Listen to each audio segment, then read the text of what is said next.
Hi everyone, ఈరోజు evening weather అయితే చాలా కూల్గా ఉంది కదా, అందుకే ఏదైనా వేడివేడిగా తినాలనిపించి నేనైతే వీగన్ చికెన్ పకోడీని అయితే ప్రిపేర్ చేస్తున్నా.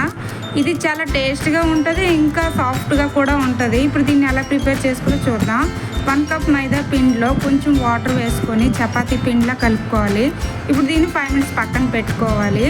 ఇప్పుడు దీన్ని కూల్ వాటర్లోనైనా హాట్ వాటర్లోనో వేసుకొని ఒక గరిటలో వాటర్ పోయేంత వరకు పెట్టుకోవాలి. ఇప్పుడు దీన్ని ఒక ప్లేట్లో చిన్న చిన్న ఉండల్లా వేసుకోవాలి. అన్నీ ఇలానే వేసుకోవాలి. ఇప్పుడు కడాయి పెట్టుకొని కొంచెం పసుపు కొంచెం సాల్ట్ వేసుకొని ఈ చిన్న చిన్న ఉండల్ని దాంట్లో వేసుకోవాలి. ఇప్పుడు దీన్ని 5 మినిట్స్ ఉడకబెట్టుకోవాలి. ఇప్పుడు దీన్ని ఉడికించిన తర్వాత ఒక ప్లేట్లో తీసుకొని చిన్న చిన్న పీసుల్లా కట్ చేసుకోవాలి. ఇప్పుడు దీంట్లో కొంచెం కారం, కొంచెం సాల్ట్, కొంచెం అల్లం వెల్లుల్లి పేస్ట్, కార్న్ఫ్లోర్ వేసుకొని బాగా కలుపుకోవాలి. ఇప్పుడు డీప్ ఫ్రైకి సరిపడా ఆయిల్ వేసుకోవాలి. ఇప్పుడు ఇది హీట్ అయిన తర్వాత చిన్న చిన్న పీసుల్లా అన్నీ వేసుకోవాలి. ఇప్పుడు దీంట్లో కొంచెం కరివేపాకు, కొంచెం పచ్చిమిర్చి ఫ్లేవర్ కోసం వేసుకోవాలి.